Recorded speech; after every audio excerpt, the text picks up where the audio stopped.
I do see that, like my original diagnosis when I first started talking about just the evergreen phenomena on YouTube was that they are trying to take a sociological level of thinking about groups and apply it to the individual, and it completely destroys the individual on a variety of levels, beginning with their agency, their responsibility, their self-worth, their self-respect, and then the respect and agency towards other people. Like, it completely ruins like the bonds between the particles, because it's looking at.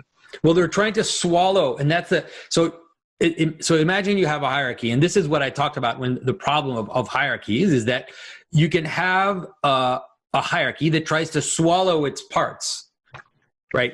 Tries to completely consume its parts so that its parts don't have independent existence, right?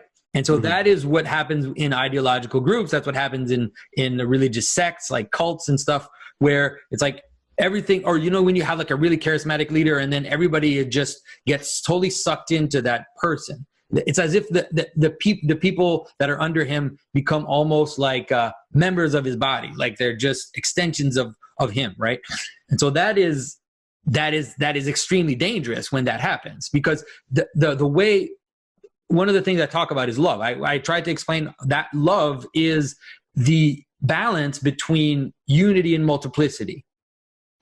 So if you, let's say you have a family and there's love in that family, there will be enough communion, there'll be enough to make you a unit, to make you a whole, but the very same process, the love would also make you respect the individuality of each person.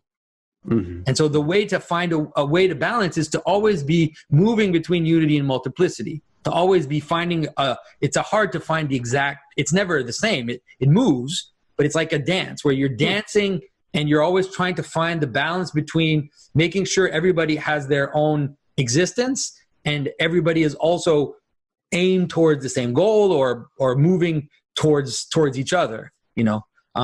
And that's communion, that's love, that's basically what Christianity is supposed to be, you know, is to have that play. And it happens between people, then it happens between, so you have in Christianity, you have this idea that we're the body of Christ.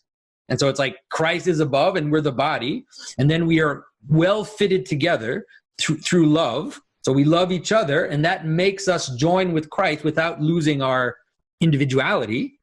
And then all of that, it's like all of that can be the way that the whole world exists. Like all of creation, all of reality is always playing between multiplicity and unity in order to find that balance where everything can continue to exist in a cohesive manner.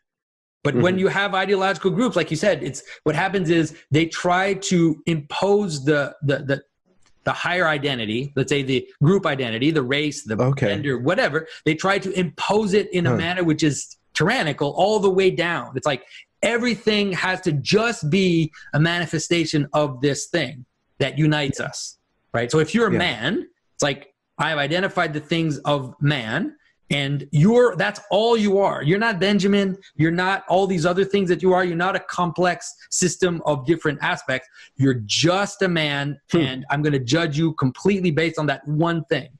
And that destroys the world. Like the world can't exist that way.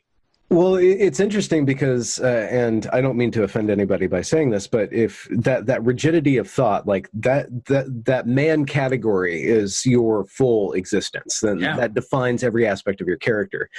But then that doesn't really work in this system of thought. So they build in this self-ID clause where now you can identify with the other category and nobody can question you. You can just jump entirely into this other category and get all of the strengths and weaknesses of this completely other category. So it's one way to like do a loophole that actually shows how maddening these categories are. Yeah, but it's an interesting thing because it also ends up the same thing happens in that case too, even almost to a higher degree where, you know, especially in these kind of variant like sexual identities, like when someone latches on to an identity, even if there's 1,000, even if there's like 100 of them, then it's almost as if, I mean, they're swallowed up by that thing.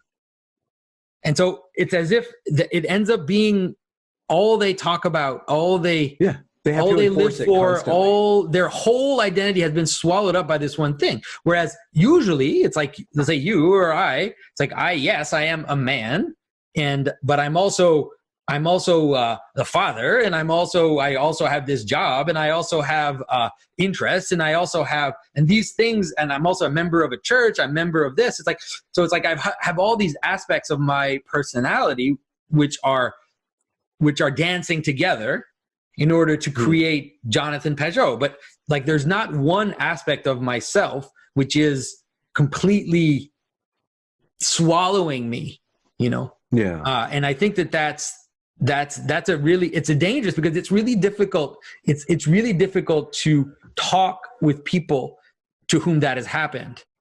Like if you meet someone that has been completely swallowed up by that one identity, I mean, and it can be anything. It can be race, it can be nation too. Like you meet someone who is like super nationalistic.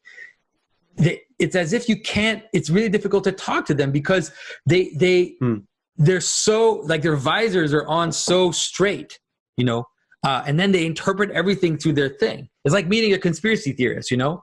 It's like they have this one thing, and it's like the whole world has to fit in this one thing, and they can't view other types of relationships. Mm-hmm. And have you seen people like go through that and then come out the other side, and have you seen that kind of break down? Yeah. I think it is possible. I think it is possible to not. I think it is possible to be possessed by something, and it really is a form of possession. You know, it is possible to be possessed and then to kind of free yourself from possession. And I think I've seen it in the past few years. I've seen a lot of that.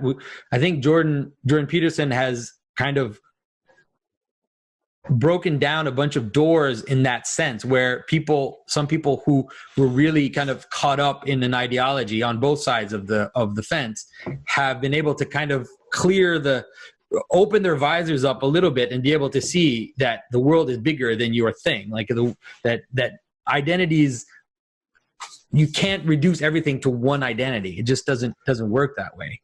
Or even just a multiplicity of identities.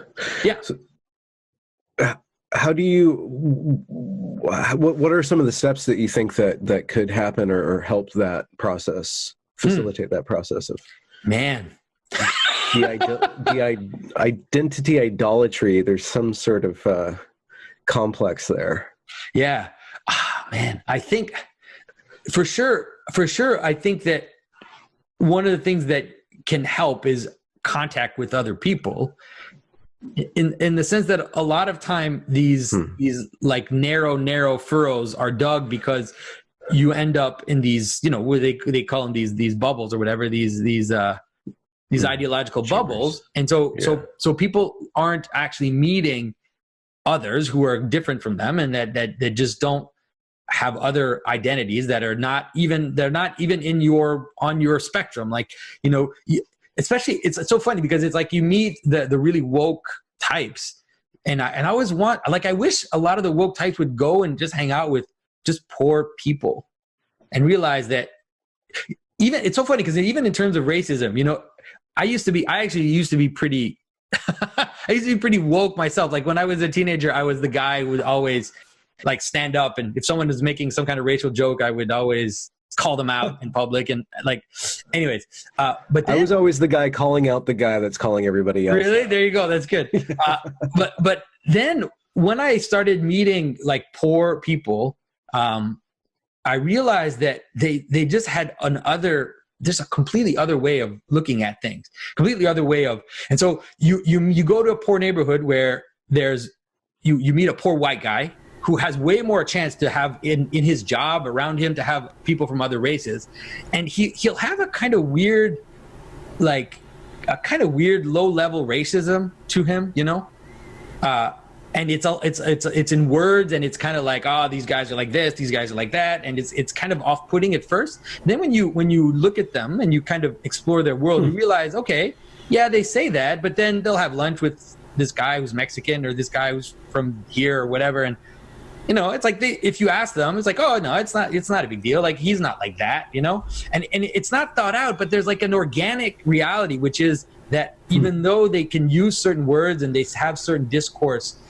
it tends in real life, they actually have more contact with other groups than these liberal woke elites that have barely any contact with people from other types of people, and so they're policing their language and they're policing their thought, but they're not actually engaging with people that are different from them.